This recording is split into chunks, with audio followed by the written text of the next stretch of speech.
Will the House please come to order and members kindly take their seats? Good morning. The devotional today will be led by Representative Mark Hidley of Low. Thank you, Madam Speaker, and good morning. I'd like to start off and reading a couple of poems to get us started this morning. The first is about my favorite season, sugar season. This is for all the sugar makers and for a budding sugar maker, our very own House Clerk. Again, this is called Sap Time. It's by Albert Southwick. I took it out of a Trading Post paper years ago. I'm not really sure where it came from, but here we go. The city man drives past and sees the sap pails on the trees. He stops his car and steps outside and sniffs the fragrant breeze. He sees the happy farmers with their maple trees on tap. He breathes a sign of envy, but he's never gathered sap. He sees the sled and team come in. It looks like so much fun. The farmers look so healthy, and he wishes he was one. But in his logic, there's apt to be one major gap. For all his vim and eagerness, he's never gathered sap. He wanders to the sap house with its clouds of fragrant steam. He watches how the rising foam is quelled with drops of cream. He sees the golden syrup pour and fill the thick felt nap. He thinks it's simply super, but he's never gathered sap. He's never slogged for 10 hours at a stretch through mud and slush. He's never emptied buckets till his mittens turned to mush. He's never slipped and fallen and spilled it in his lap. He thinks it's wonderful because he's never gathered sap. He doesn't go to bed to dream of maple rows on rows with miles and miles of buckets just about to overflow. He thinks it's quite romantic. He's a very pleasant chap, but the brutal fact, my friend, is that he's never gathered sap. And then if I could, this is a poem about Punxsutawney Phil, which you may remember about a week ago he emerged, saw his shadow, which signifies another 6 weeks of winter. This one is written by a Hyde Park native, storyteller, poet, friend, Gordy Tolman. He's actually presented a few poems here in the past, and it's called The Weatherman. I think if I could have my way, I'd do away with Groundhog Day, because I don't think I like the plan of a woodchuck for a weatherman. There's a woodchuck out in the Keystone State who in the winter fairly late takes a look and tells us whether it's an early spring or more cold weather. Here in Vermont, with winters long, you'd think old Phil would go along with us and bring an early spring. It wouldn't cost him anything. Some folks think he's pretty cute in his little woodchuck suit, but I've also heard it stated that others think he's overrated. I'm sure he does the best he can, but it's plain that he's no weatherman. I'm telling you, this plan's no good. He'd ought to stick to chucking wood. Though I don't know it for a fact, I'll bet he reads the almanac, and I don't believe that he's on the level, that sneaky, underhanded devil. In Pennsylvania, perhaps, he's great, but what's he know about our state? And nothing makes me madder than a woodchuck scared of his own shatter. And just one last note, Valentine's Day tomorrow, and on Valentine's Day in Vermont, remember that giving loved ones a maple sugar candy is as good, if not better, than giving them chocolate and flowers. Thank you.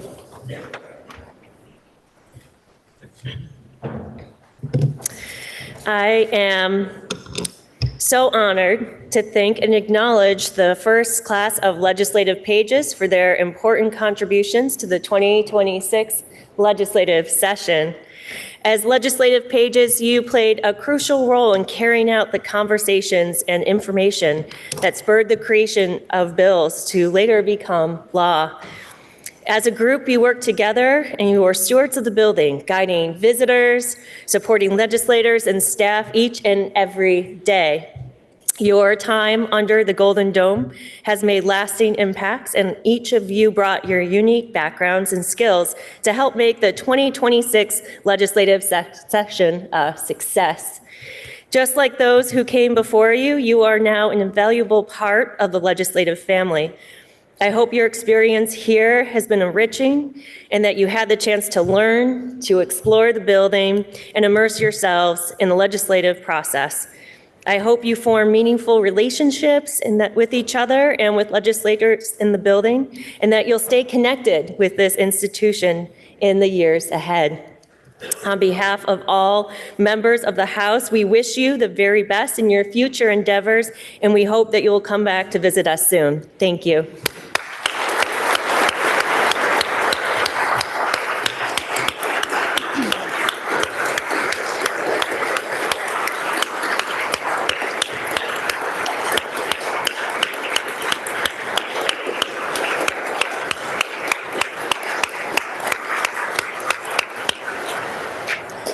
I will now present each page with a pin. We'll take a photo. If you could hold your applause to the end, we'll give them one more round of applause and gratefulness. First, we have Liam Chase of Barrytown.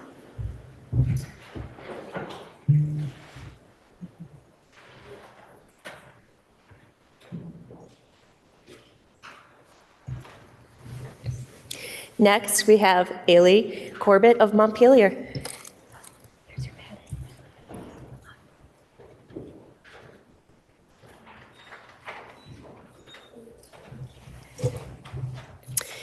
Next, Judah Hare from South Stratford.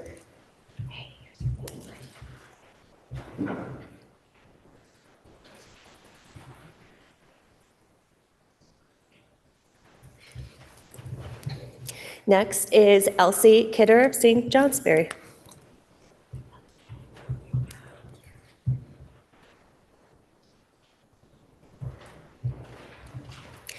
Next is Winnie Liu of Montpelier.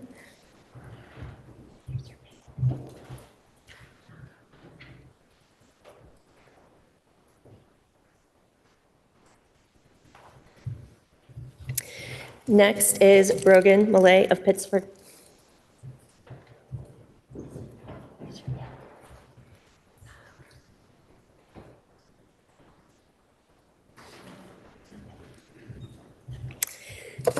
And last, we have Siobhan Merman of Waterbury.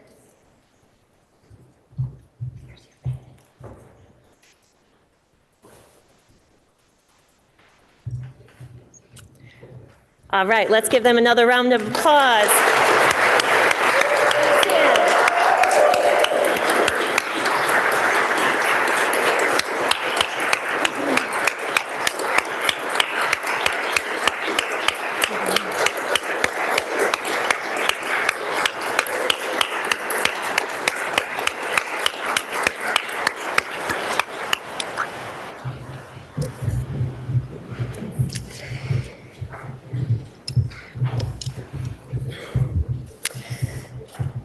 Members, we have one House bill for introduction today. House Bill 900 is an act relating to the exemption of Social Security benefits from the Vermont income tax, introduced by Representative Coffin of Cavendish and others. Please listen to the first reading of the bill. H 900, an act relating to the exemption of Social Security benefits from Vermont income tax. Now the bill's been read the first time and is referred to the Committee on Ways and Means. Members, we have received a request to read a House concurrent resolution that the House and Senate adopted pursuant to the consent calendar. HCR 164 is a House concurrent resolution congratulating the St. Albans Town Fire Department on 50 years of remarkable community service. Please listen to the reading of the resolution. Whereas in 1975, St. Albans Town decided that the community's fire protection needs necessitated the creation of a separate volunteer fire department. And as a parting gesture, St. Albans City gave the new organization $60,000 to meet initial expenses. And whereas the St. Albans Town Fire Department recognized the need to disperse large quantities of water in an expedited manner, and under the insightful leadership of its first fire chief, Roy C. Hara Sr., for whom the firehouse is named, purchased a Maxim water pumper capable of releasing 1,500 gallons of water per minute. And it also repurposed a Chevy truck to deliver water to hard-to-reach houses and converted 2 additional trucks into tankers. And whereas initially firefighting vehicles were painted OSHA yellow on the theory that red fire trucks were insufficiently visible, and whereas although the St. Albans City Fire Department considered refraining from assisting colleagues in St. Albans Town, this rivalry ended as the city's firefighters soon appreciated their neighbors' support.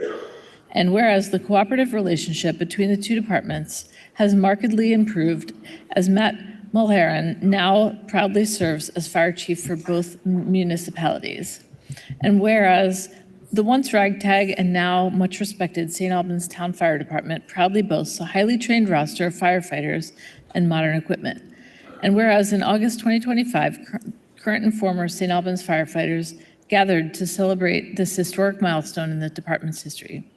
Now, therefore, be it resolved by the Senate and House of Representatives that the General Assembly congratulates the St. Albans Town Fire Department on 50 years of remarkable community service, and be it further resolved that the Secretary of State be directed to send a copy of this resolution to the St. Albans Town Fire Department.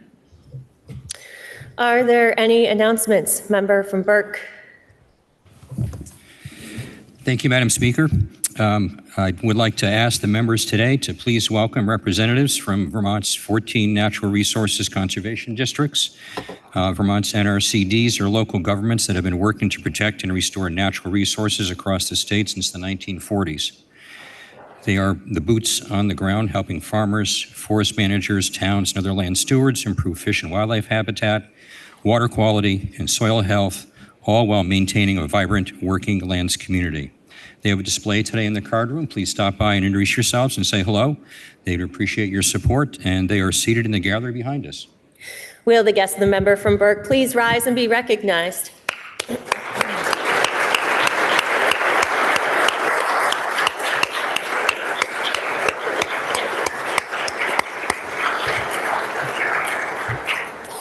Member from St. Albans Town.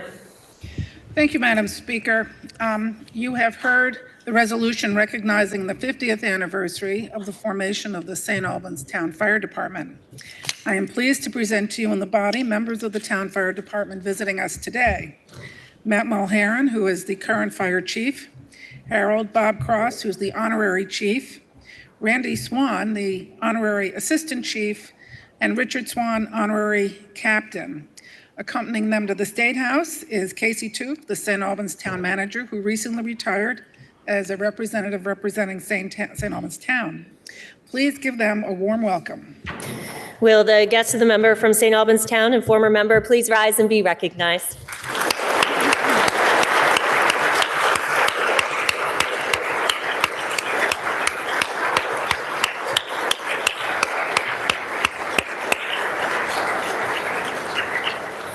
Member from East Montpelier.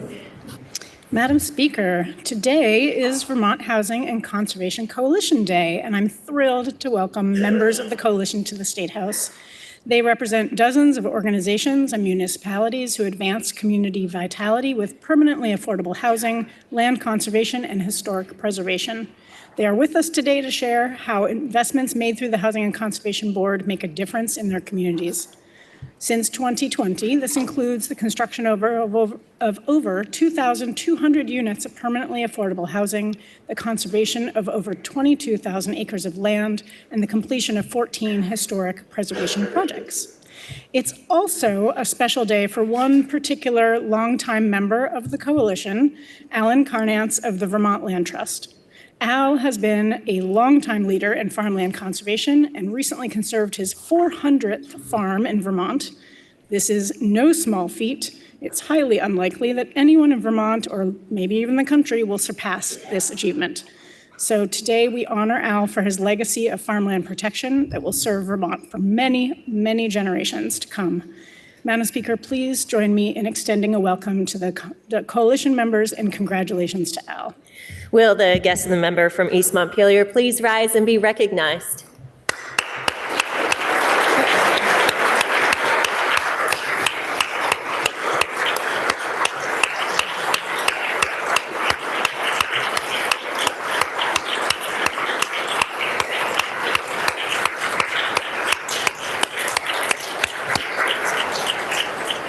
Member from Burlington. Madam Speaker, we have three former legislators up in the gallery. I know they're part of the group we just recognized, but as former legislators, it's really important that we recognize them. So up in the balcony is Representative Linda Martin, Representative Helen Head, and my former mentor, Representative Joan Lennis. So I hope we can give them a really warm welcome back here. Will the former members please rise and be recognized?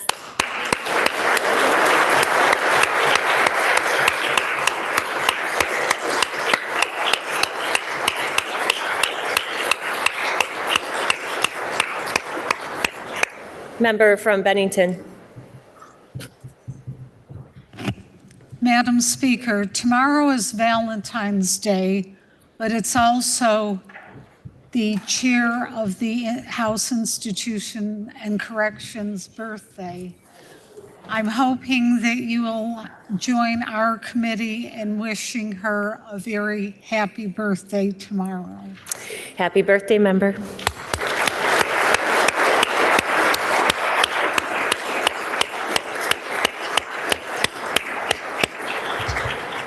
Member from Cornwall. Madam Speaker, I move that the House Education Committee be relieved of H750, an act relating to school districts pursuing construction projects during the moratorium on state aid, and that the same be committed to the Committee on Ways and Means. The member from Cornwall moves that the Committee on Education be relieved of House Bill 750, which is an act relating to school districts pursuing school construction projects during the moratorium on state aid, and that the same be committed to the Committee on Ways and Means. Are you ready for the question? If so, all those in favor, please say aye. Aye. All those opposed, please say nay. The ayes appear to have it. The ayes do have it, and you have relieved the Committee on Education of House Bill 750 and committed the same to the Committee on Ways and Means. Member from Brattleboro. Madam Speaker, we have another birthday to recognize today. The junior member from Brattleboro is turning 21 today. You might know him from his rascally charm, but it is his deep, careful, loving care for our community and for justice that makes it a true honor for us to serve with him in the Brattleboro delegation, and to continue to be very grateful that the South Burlington delegation hasn't entirely adopted him yet. Please join me in wishing him a big happy birthday. Happy birthday, member.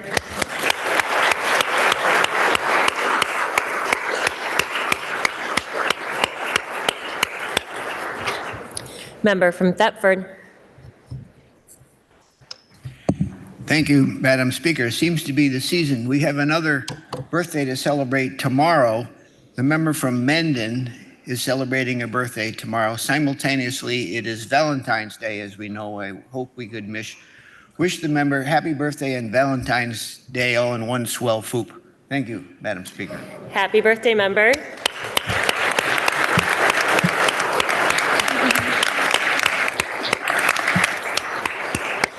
Member from Dorset. Thank you, Madam Speaker.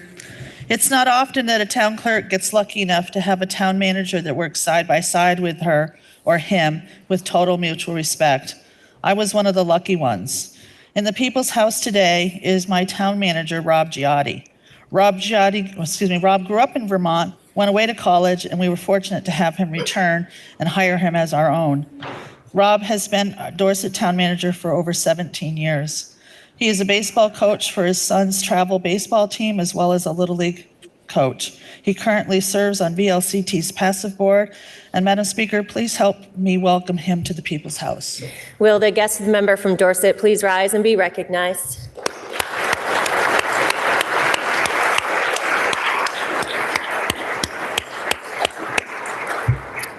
Member from Springfield. Madam Speaker, tomorrow is also someone else's birthday, another Valentine.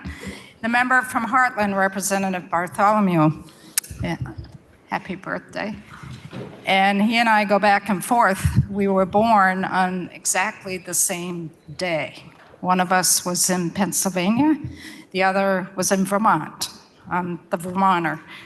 But the member from Heartland is 15 minutes older than me. Happy birthday, member.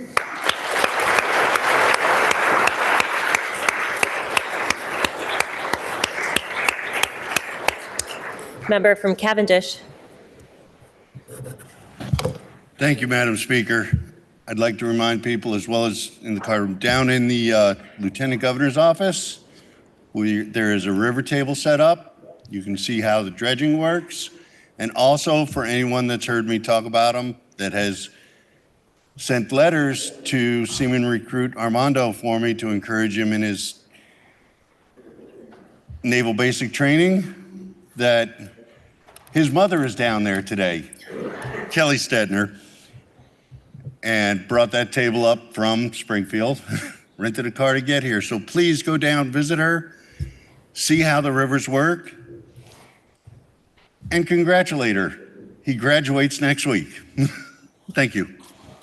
Are there any further announcements? Member from Pownell. Thank you, Madam Speaker. In brief, the Caucus for Vermont's Economy will meet in room 10 at 12:10. Our program will begin, featuring Jose Oliver of Oliver Subaru in Rutland and Lindsay Laurier from Bolton Valley. Thank you very much. All are welcome to attend. Are there any further announcements? Seeing none, orders of the day. Members, we will begin with House Bill 527, which is an act relating to extending the sunset of the 30 VSA Section 248A. Please listen to the third reading of the bill. H 527, an act relating to extending the sunset of 30 VSA Section 248A. The question is, shall the bill pass? Are you ready for the question? If so, all those in favor, please say aye. Aye. All those opposed, please say nay. Nay. The ayes appear to have it. The ayes do have it, and you have passed the bill. Up next is Joint Senate Resolution 37, which is a joint resolution supporting, in solidarity with the national and international ski organizations and numerous skiers across the globe, the introduction of the long overdue gender equality in Nordic combined Olympic competition, and urging that the International Olympic Committee only introduce new Olympic sports that practice gender equality. Please listen to the third reading of the resolution. JRS 37, joint resolution supporting, in solidarity with national and international ski organizations and numerous skiers across the globe, the introduction of long overdue gender equality in Nordic combined Olympic competition, and urging that the International Olympic Committee only introduce new Olympic sports that practice gender equality. The question is, shall the House adopt the resolution in concurrence? Are you ready for the question? If so, all those in favor, please say aye. Aye. All those opposed, please say nay. The ayes appear to have it. The ayes do have it, and the resolution is adopted in concurrence. Members, the final bill on our action calendar today is House Bill 898, which is an act relating to copper-based to fiber-based telecommunications network transitions and consumer protections. The bill was introduced by the Committee on Energy and Digital Infrastructure. The member from Dover, Representative Sibilia, will speak for the committee. Please listen to the second reading of the bill. H 898, an act relating to copper-based to fiber-based telecommunications network transitions and consumer protections. Member from Dover. Madam Speaker, H 898 is about making sure Vermonters do not lose reliable phone service as telephone companies transition from copper landlines to fiber-based networks. That transition is accelerating nationwide, and it is happening at the same time that federal rules around backup power and oversight are changing. Can folks in the gallery please keep your voices down? Thank you. Member from Dover. As a result, more risk and responsibility is shifting onto individual customers, often without clear notice. For a number of households, that is not an abstract policy issue. When a home is moved from a copper landline to fiber-based phone service, that phone no longer works during a power outage unless there is charged backup power in the home. During extended outages after storms, some residents have discovered their phones and medical alert systems no longer worked once backup batteries had run out. In those moments, access to 911 depended entirely on whether or not someone had been clearly informed in advance and had the right equipment in place. This bill responds to that gap. It requires clear, repeated notice before a network transition occurs, coordination with public safety agencies, and basic reporting so that the state can see where service disruptions and emergency access problems are emerging. It does not regulate technology or override federal law. It ensures visibility, transparency, and accountability at a moment when federal requirements have narrowed and oversight is becoming lighter. H 898 establishes baseline consumer protections focused on notice, monitoring, and emergency access during copper to fiber transitions. It helps ensure Vermonters understand what is changing, what they need to stay connected during outages, and that the state can identify risks and respond before service failures turn into public safety emergencies. I will now walk through the bills section by section, which can be found as passed on the House Energy and Digital Infrastructure webpage. In Section 1, we outline consumer protections during copper to fiber transitions. In Title 30, and this section begins with legislative findings and intent, recognizing that fiber transitions can affect service reliability, consumer choice, and access to emergency services, particularly because fiber-based voice service relies on customer-powered equipment rather than a self-powered copper network. This section defines VoIP, or Voice over Internet Protocol service, for purposes of the statute. We add notice requirements. The bill requires carriers planning a copper to fiber transition to provide written notice to affected customers, the Department of Public Service, and the Enhanced 911 Board at least 120, 60, and 30 days before the transition. The notice must include clear information about service changes, backup power needs, impacts on medical or safety devices, customer rights, and where to seek assistance. We add reporting requirements. Beginning in November of 2026, VoIP service providers must file an annual report with the Department of Public Service detailing customer uptake of backup power options and any known incidents where E911 access was impaired due to lack of backup power. We outline enforcement and monitoring by authorizing existing enforcement tools under Title 30 for violations of this section. We also direct the Department of Public Service to review outage reports on a quarterly basis, coordinate with the Office of the Attorney General on consumer complaints, and monitor areas of the state that may be vulnerable to extended service disruptions. And we provide consumer education and reporting to the legislature. The Department of Public Service is directed to conduct consumer education and outreach related to copper to fiber transitions and emergency preparedness. The commissioner must include findings and recommendation in the department's annual report to the General Assembly, including specific recommendations in 2027 on whether additional backup power requirements or financial assistance programs should be considered. Section 2 is the effective date, which is it takes effect upon passage and applies to telecommunications carriers beginning September 1st, 2026. The House Energy and Digital Infrastructure Committee voted the bill out, 801. We heard from the Deputy General Counsel for the PUC, the Vice President of Market Development for Consolidated Communications, the Controller of Franklin Telephone and Independent Telephone Companies, the Director of the Enhanced E911 Board, the Director for Public Advocacy, the Department of Public Service, Legislative Counsel for the Office of Legislative Counsel, and the Telecommunications and Connectivity Director for the Department of Public Service. And we ask for your support. The question is, shall the bill be read a third time? Are you ready for the question? If so, member from Coventry. Thank you, Madam Speaker. I just have one question. Could I inquire the member? Member from Dover is interrogated. Madam Speaker, could you tell me that if this change over from copper to fiber will change any of the legacy telephone companies' requirement to be the provider of last resort? We have asked this question. This is a very dynamic space federally, and right now it does not, but we are unclear as to whether or not that might change going forward.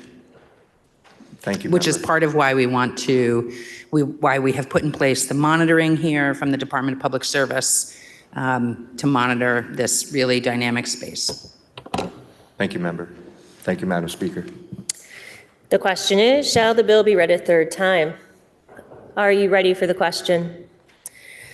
If so, all those in favor, please say aye. Aye. All those opposed, please say nay. The ayes appear to have it. The ayes do have it, and third reading is ordered. Members, that completes the orders of the day. Are there any announcements? Member from Waitsfield.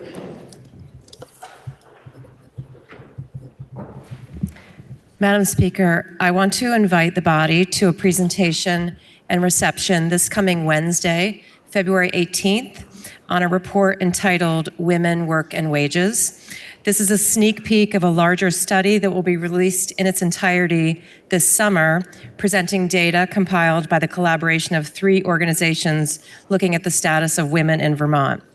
Those 3 organizations are the Vermont Women's Fund, the Vermont Commission on Women, and Vermont Works for Women. This report is a continuation of critical data collection, first started under the project name Change the Story. The member from Burlington, Rep. Bloomley, was instrumental in this initial project. These organizations, in partnership with the Women's Caucus, will share an overview of the report from 5 to 6 p.m. in room 11 on February 18th. A reception in the Cedar Creek room will follow. All members are invited to attend. You should have received a postcard invite in your legislative mailbox. And if there are any questions, feel free to see me or members of the Women's Caucus. Are there any further announcements? Seeing none, member from Poultney, can you please offer us a motion to adjourn until Tuesday, January 17th at 10 a.m.? Madam Speaker, I make a motion this body stand in adjournment until Tuesday, February 17th, 2026 at 10 a.m.